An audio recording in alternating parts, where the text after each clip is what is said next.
આ તો જનાદેશનું અપમાન કહેવાય। મહારાષ્ટ્રમાં સરકાર બનાવવામાં વિલંબ પર બગડ્યા શરદ પવાર। મહારાષ્ટ્ર વિધાનસભા ચૂંટણીના પરિણામો જાહેર થયે 8 દિવસ પસાર થઈ ગયા છે, પરંતુ હજી સુધી મુખ્યમંત્રી કોણ બનશે તેના વિશે સ્પષ્ટતા થઈ નથી। પ્રચંડ જીત મેળવનાર મહાયુતિ ગઠબંધન રોજ નવી બેઠકો કરી આ મુદ્દે ચર્ચા કરી રહ્યું છે, પણ અંતિમ નિર્ણય લઈ શકી નથી। જેથી આ પરિસ્થિતિનો ફાયદો ઉઠાવતા વિપક્ષ ગઠબંધનને આકરા પ્રહારો કર્યા છે। મહાવિકાસ આઘાડીમાં સામેલ એનસીપી પ્રમુખ શરદ પવારે મહાયુતિની ટીકા કરતા કહ્યું કે મહારાષ્ટ્રમાં જનાદેશનું સન્માન થઈ રહ્યું નથી, જે સારી વાત નથી। આટલી સ્પષ્ટ બહુમત મળી હોવા છતાં તે અત્યાર સુધી સરકાર બનાવી શકી નથી, જે સ્પષ્ટ સંકેત આપે છે કે જનતા દ્વારા આપવામાં આવેલા બહુમત તેમના માટે મહત્વનું નથી।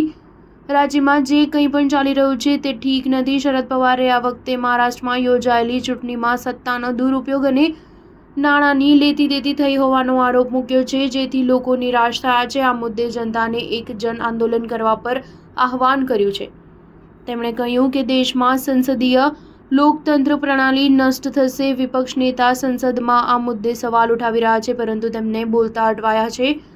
દરરોજ સંસદની કાર્યવાહી આ મુદ્દા ઉપર સ્થગિત થઈ રહી છે, જેથી હવે એક જન આંદોલન શરૂ કરવું જોઈએ। સામાજિક કાર્યકર બાબા આડવે પુણેમાં ઈવીએમ વિરુદ્ધ એક આંદોલન શરૂ કર્યું છે અને ચૂંટણીમાં તેનો ઉપયોગ છેતરપિંડી માટે થઈ રહ્યો હોવાનો દાવો કર્યો છે।